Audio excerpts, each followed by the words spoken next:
Half KG mutton, salt 2 spoons, salt ఒక మూడు spoon Maggi seeds, ఒక స్పూన్ ధనియాలు, కొంచెం ఒక హాఫ్ టీ స్పూన్ ధనియాలు అండ్ గరం మసాలా సామాన్లు 2 యాలకులు, 6 మిర్చి, ఎండుమిర్చి, బిర్యానీ ఆకు అండ్ కొంచెం జీలకర్ర.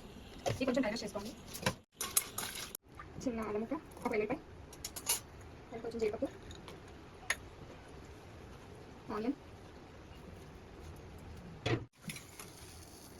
ఇప్పుడు మనం ఫ్రై చేసుకున్న మసాలా అలా పెట్టుకొని అందులో 2 టేబుల్ స్పూన్స్ గీ వేసుకొని అది కొంచెం హీట్ అయిన తర్వాత ఈ కాజు వేసుకోవాలి. కాజు కొంచెం రోస్ట్ అవుతుంది. మనం కాజు ఇలా ఫ్రై అయింది కదా, సో దీన్ని మనం తీసేసుకోవాలి. ఇప్పుడు స్టవ్ పైన ఆకుండా కొంచెం మసాలా అనేది దీనిలో వేసేయాలి. ఇది మనం ఇప్పుడు మిక్సీ చేసుకోవాలి, మెత్తగా చేసుకోవాలి. తీసుకున్న తర్వాత వేసుకోవాలి. ఇప్పుడు ఈ మసాలాని ఇందులో యాడ్ చేసుకోవాలి. ఇందులోని ఏమైనా టేస్ట్ ఉంటుందో వేసేస్తాం. టేస్ట్ ఉంటే మనం కొంచెం టేస్ట్ చేస్తాం కదా, అది సరిపోతుంది. అది టేస్ట్ ఉంటే వేసేసుకోవాలి. సాల్ట్ కూడా ఇక్కడ చేసుకోవాలి. అంటే మనం యాడ్ చేసుకోవాలి. మనం ఫ్రై చేసుకుని కాజు కూడా యాడ్ చేసుకుంటాం. ఆఫ్ చేసుకుంటాను, కొంచెం కొద్దిగా యాడ్ చేస్తున్నాను.